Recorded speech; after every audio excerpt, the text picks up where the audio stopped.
Welcome back to another episode of Owning the Weight podcast. I'm your host, Jillian Tedesco. Joining me is my co-host, Abby Lamb. This podcast, we talk all things wellness, nutrition, business, and today we're going to be talking about vegetables. Eat your veggies. Veggies. I love my veggies, and she actually kind of put this podcast together for me. Yes. Well, yes. I was inspired by vegetables that Jillian made. Inspired by me. Yeah. I actually do. My muse. I actually do love vegetables. In fact, a lot of times when people ask me what my favorite food is, I say vegetables, which sounds kind of weird, but there's so many and I don't have to pick one. Mm-hmm.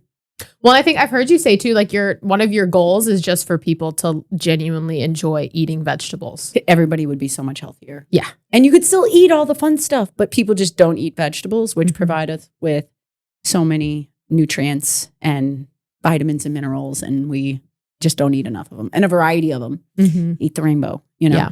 So Jillian is definitely the veggie queen. Veggie queen. Hey, we should coin that. Veggie queen. The veggie queen. We could come up with like a cute little emoji too, like a broccoli or something. Wearing a crown. I don't know. But a broccoli crown. Oh. Anyways, okay. Down a rabbit hole. So why do you think that veggies often are put as like a side dish as opposed to the main component of a meal? Well, because they're not high in protein. They're not super filling sometimes. It's just, they're very fibrous. They're a slow digesting carbohydrate. They're just not calorie dense. Mm-hmm. So some vegetables have more calories, ones that are more starchier, but your typical like spinach, broccoli, cauliflower, green beans, they don't have a lot of calories. So you have to eat a lot of them, which is really great when you're, dieting, wanting to lose weight, or just being more cognizant of your weight management. You can eat as many vegetables as you want. Like, I just think of them as like free foods. Mm-hmm. There's this guy I follow on Instagram. I forget his name, but he always does comparisons of like, you could eat this crumble cookie, or you could have this many carrots and this many raspberries. It's a lot this of many food, of this. right? Like, it's insane. It's a lot of food. Yeah. It's wild. And that's why, like, a lot of times when I do prepare food for myself at home, I might go the extra mile to put a bunch, like maybe several vegetables on my plate. It's very satisfying when I prepare the plate at home and see all the beautiful colors. I'm already satisfied before I even sit down and actually eat the meal. I feel very good about the food that I'm putting in my body based off the colors. It's kind of fun. Yeah. It's fun for me. Now, I do enjoy playing with food and cooking food. Mm-hmm. But turning people on to vegetables, I love that. I love that. Like when I go to my sister-in-law's for Thanksgiving, like I always want to bring a veggie dish because, she'll make the typical green beans, or she does. Sometimes we'll do like asparagus, but she always puts breadcrumbs on them. And they're never gluten-free, so I just don't eat them. Yeah.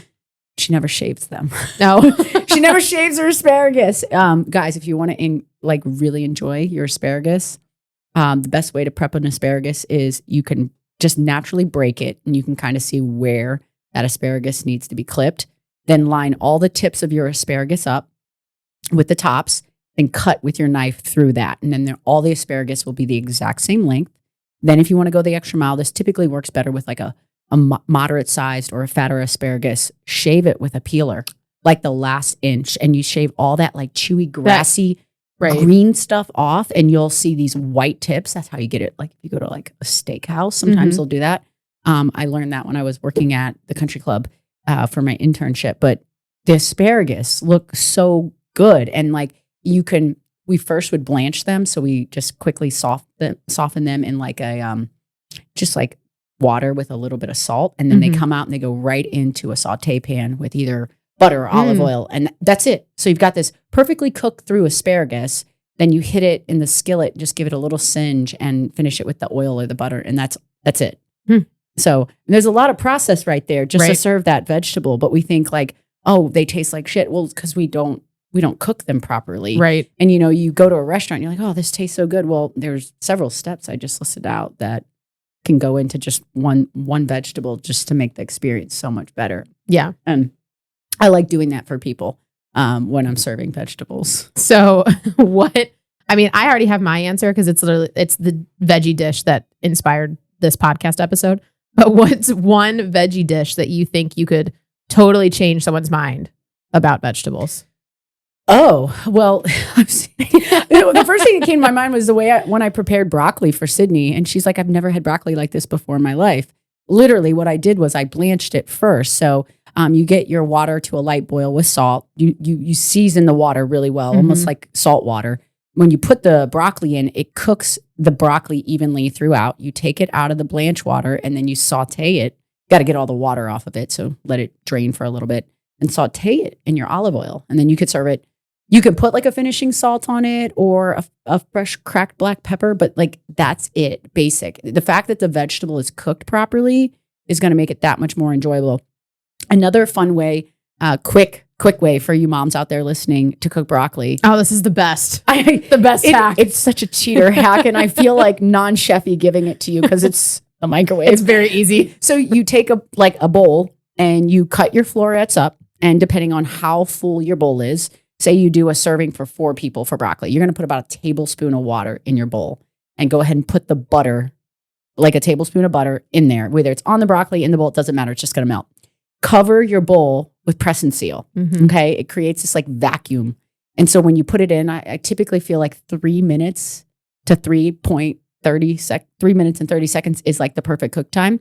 And what you'll notice is when you pull it out of the microwave, your bowl has to be perfectly circular and you have to get the press and seal really tight. Is when you pull it out, the press and seal starts to suck in and it creates this like vacuum. And what is happening is all the water is sucking into the broccoli and it's cooking throughout and you get this like perfectly tender broccoli. And then when you take the press and seal off, I maybe let it sit for 30 seconds, 1 minute. I kind of like toss it in the water and the butter and then finish it with salt. And it takes 3 minutes and it's delicious. That's how Lily makes broccoli now. Oh, it's great. You got to get the press and seal. Like if you put a plate over it, it's just, it doesn't work. It's not the same because you're not creating that vacuum. So what you're doing is you're kind of skipping through the cooking process that happens when you're blanching.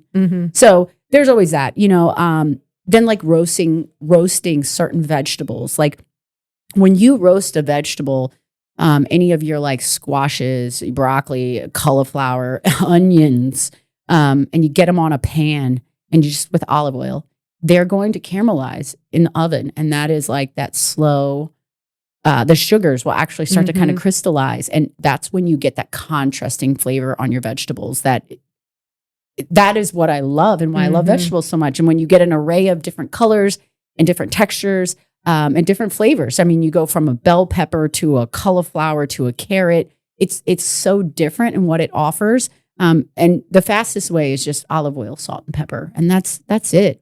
And you can roast it depending on how big your pieces are and how hot your oven gets. But, 20 to 30 minutes, 350. If you want to get it really crispy, sometimes I put it up to like 375, 400. I got a really strong oven. Sometimes I pull it out and it's a little too done.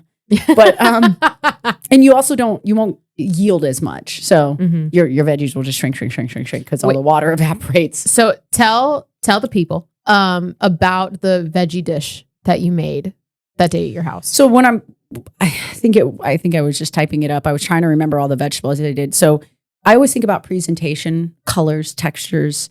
And so I used the green Brussels sprout, which when you have half a Brussels sprout and you toss it on a sheet tray and the flat side's down, that whole side is going to caramelize. And that's what people love. And even when there's leaves that break off, throw those leaves in there. Crispy. They get crispy in there. And that is so nice to have in the mix. Then I did a purple cauliflower. And when I'm cutting my florets, sometimes you think of them as like those balls. I cut like a perfect floret. I love cutting those in half because it creates a flat side. When you can put the flat side down on the cookie sheet, that's what's going to give you that caramelization. And you cannot crowd your pan. You have to use 2 pans if you're making a big batch, because when you crowd your pan, veggies are a lot of water. They give off steam, and you get steam. You don't get roast. And those are 2 different cooking techniques, which are going to yield different results. And if you want soft cooked vegetables, just steam them. Like that's going to not deliver the same amount of flavor as a roasted caramelized vegetable will. And that's why you want to spread them out on the pan. Same thing when you're sauteing. You think about sauteing, the more crowded your pan is, you're just steaming your vegetables. You're not getting that sear. So giving them space to steam and still roast in the oven is key. And then creating more flat sides and getting those flat sides down is huge. Like if you ever roast like a cauliflower, you can sometimes just slice them into steaks and just slice the whole thing down. That makes so much sense. That's easy. And like Jason and I will just eat a whole steak with dinner, like a cauliflower steak. Mm-hmm. But so anyways, I had the Brussels sprouts, the purple cauliflower. Cauliflower comes in orange too. It's so fun. Yeah. Sweet potatoes, I dice those up, and then heirloom carrots, that offers the purple, the white, and the earned. Yeah. And a lot of times when I cut those just to be a little fun, I'll cut them on a bias. So that is just an angle cut. So instead of like a disc, you just turn your knife sideways. It's just more appealing to the eye. So little things like that make your food more appeasing to the consumer. And then, so I roasted them, salt, pepper, olive oil. And then the finishing is where like just had a little fun with the plate. This was like the flavor profile. You could drink it. Oh, so good. So it was maple syrup, which was adding sweetness. It was red wine vinegar, which adds sour. And I used a Fresno chili, like a red jalapeno-like thing, like one of those.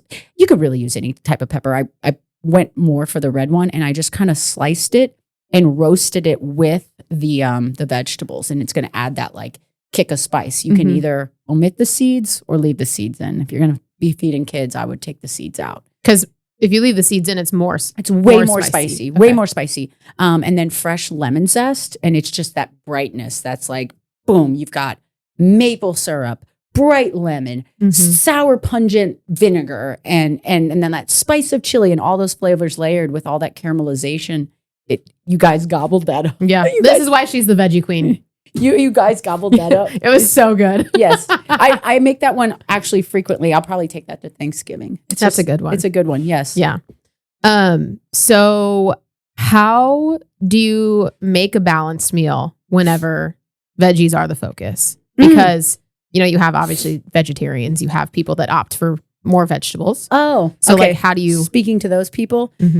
Obviously, so like anytime I think about any meal I'm feeding myself or my children, lunch, dinner, doesn't matter. It's protein, fat, carbs. And it's just like a filling in a bucket, like if I'm making the kids, a breakfast, I'm like, okay, I'm going to make eggs, bacon. I've got protein, bacon's fat. And then I'll allow them not allow them, but like I'll put in a piece of toast or a pancake or something. And so I can see the balance right there in the food. But like, if I'm going to make a dinner and I want to feature vegetables, like, remember I said veggies are kind of like a free food? They really are. I mean, until you get into like, obviously sweet potatoes or butternut squash, are you going to get a little more starchy? If I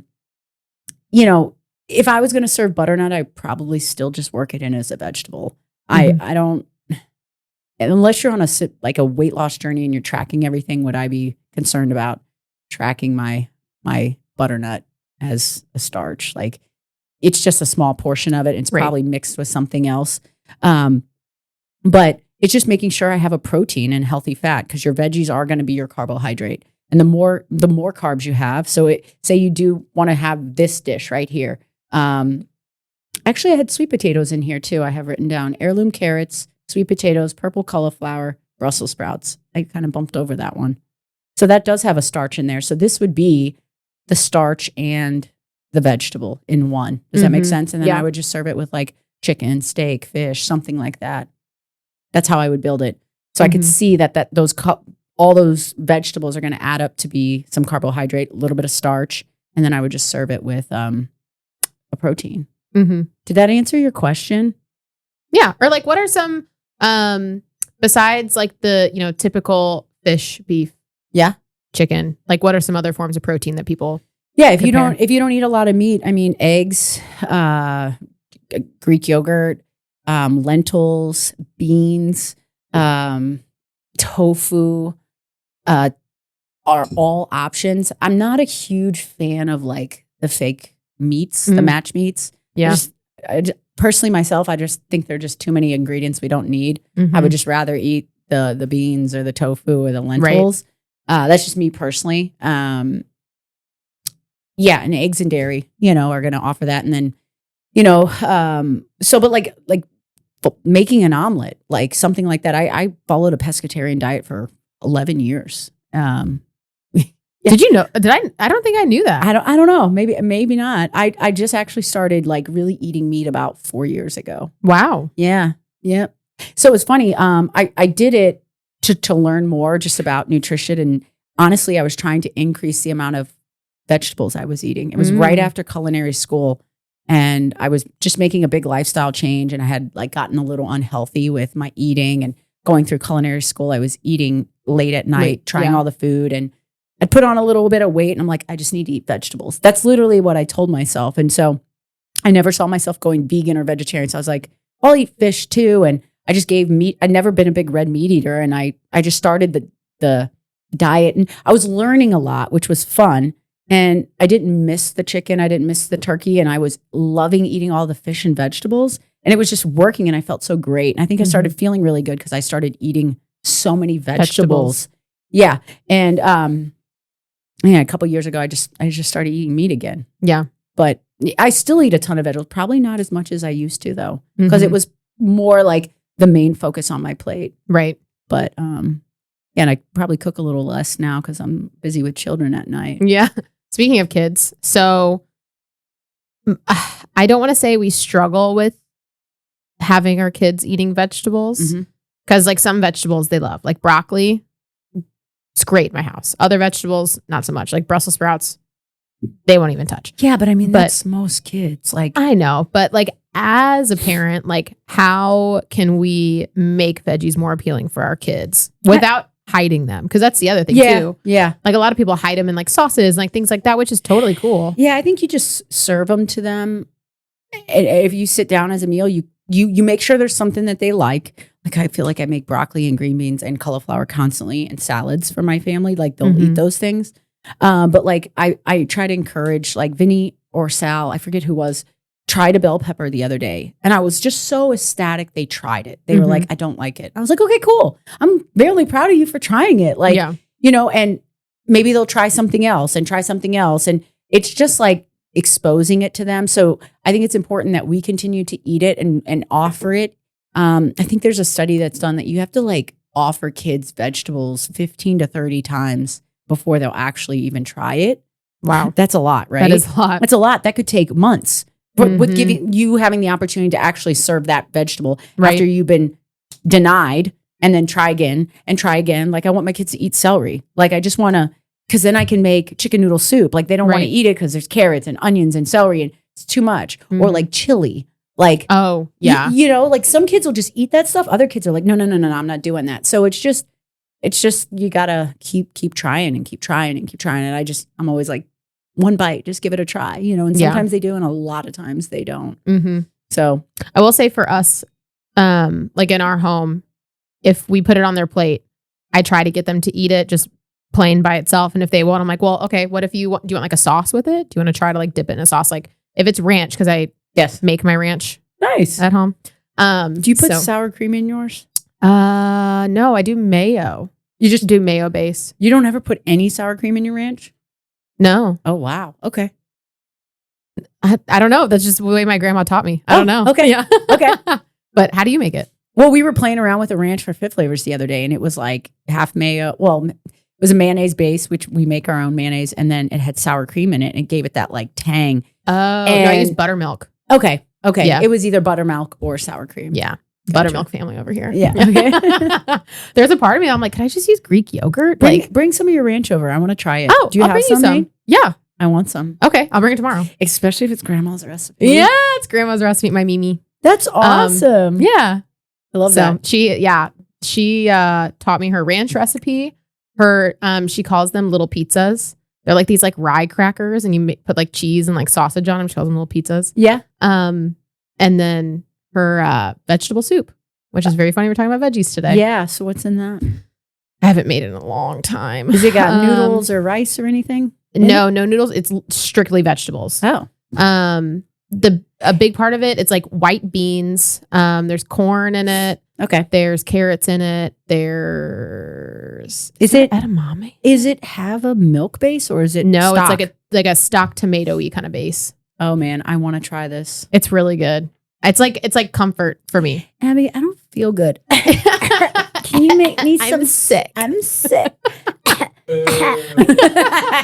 Okay, hold on. Was that Mean Girls? Another movie quote. Yeah. I'm sick. I can't go out. No, it's not.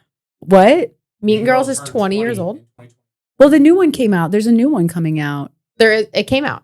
Oh, okay. I think I haven't watched it, but there's a lot of movies coming out right now. My kids want to see the Moana 2. Hi. I just saw a customer I know peeking through the window. Yeah. Moana 2 is Moana coming. 2 and the live action Moana. Oh, I don't know what that is. Yeah, so it's a live version of Moana where The Rock is obviously playing. Oh my gosh. What's his name? Maui. Yeah. Oh, but then there's another movie with The Rock coming out. Oh. Yeah, it's like something red. Oh, Vinny would kill me. And they're fighting like ice monsters and stuff. It's got to be kind of like a quasi kid movie. Red one? Yeah, is that what it's called? Yeah. Yeah. It's coming out 2024. Yep. So they want to see that too. Is that PG-13 or is that G? PG-13. Okay. Yeah. Oh, with Chris Evans. I don't know. He is easy on the eyes. Captain America. Oh, yeah. It's like a superhero. What is it called? Red one? Red one. Yep. Yeah. Okay. Yes. Yeah. Disney was coming out with a lot of movies. And in the next year. Anyways, back to vegetables. So I was going to ask you if you have like a secret, like a spice blend or a sauce that you like go to. You know what? I'll be going to be honest with you guys.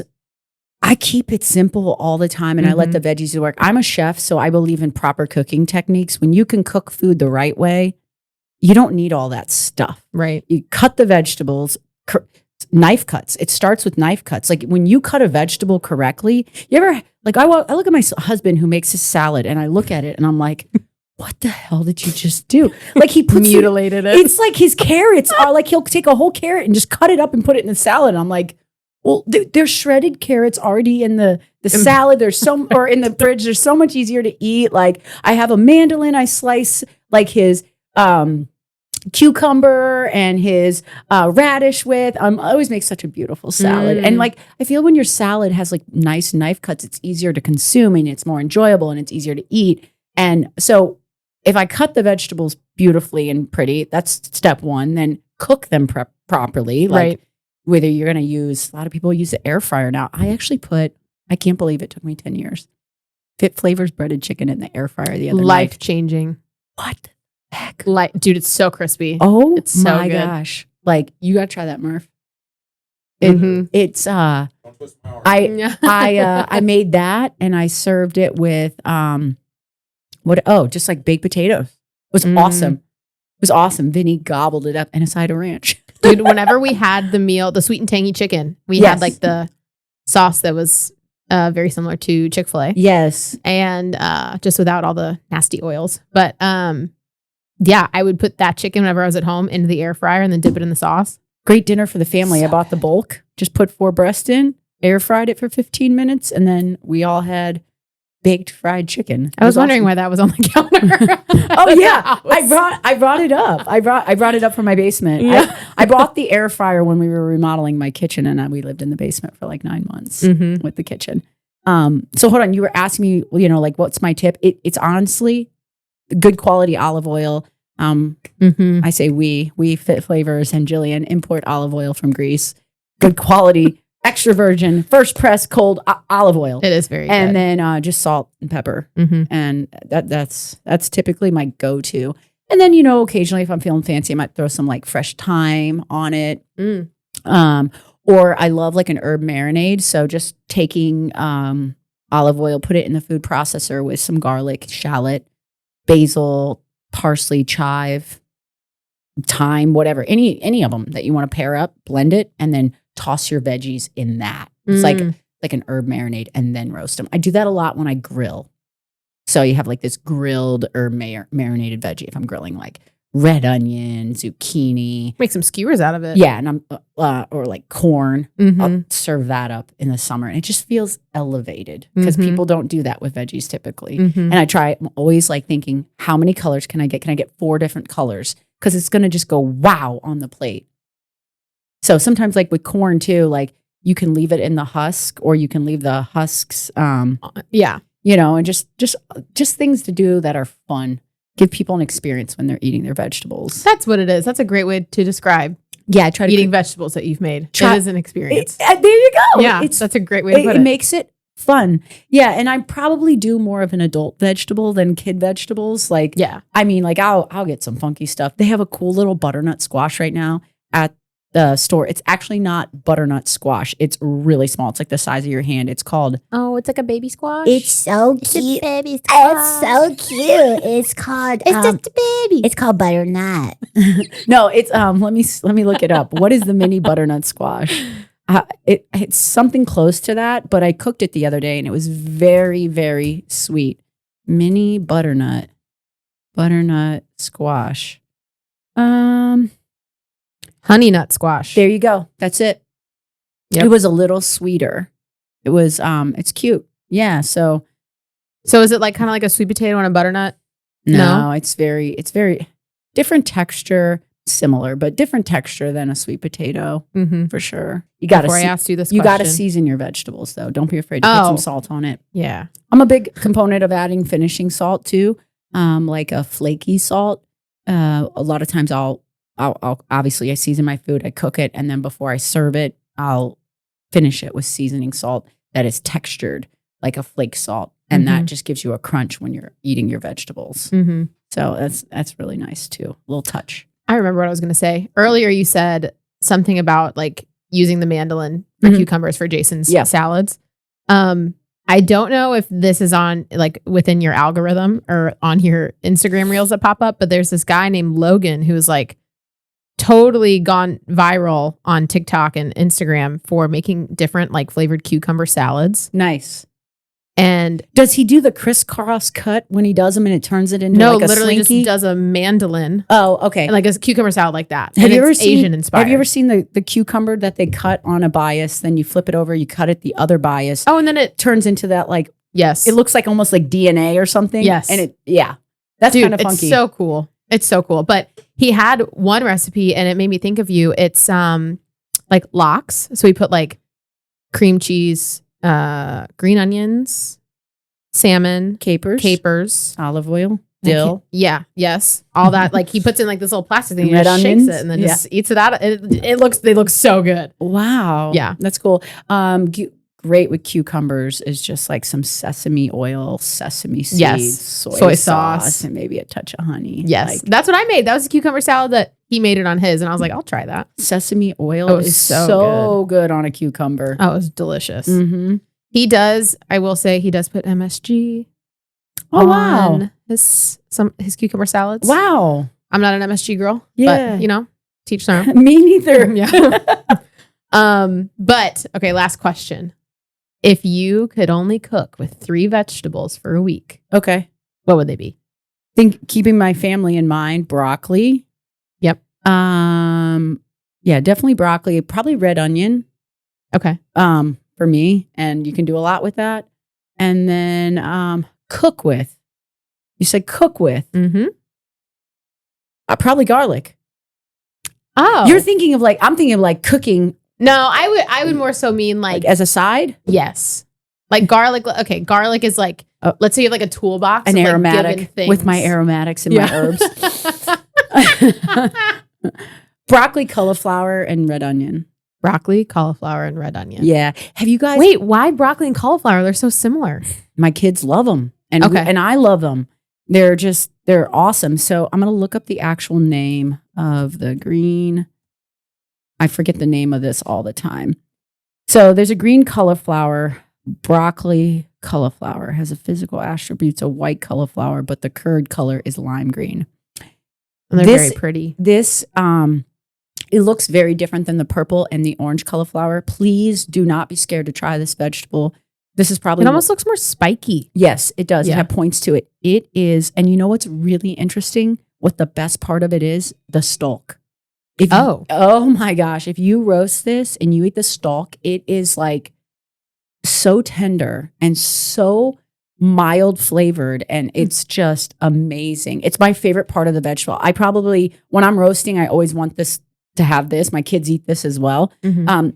This is a great option to try. If you're gonna be inspired from this podcast, go get something, make something.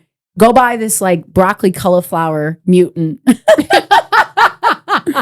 And cut it into your cauliflower steaks, toss it with oil, salt and pepper, face down, get those flat parts on your cookie sheet, spread it out, roast it in the oven at 350 for 25, 30 minutes and enjoy. Like you will be like blown away how delicious that is. It's amazing.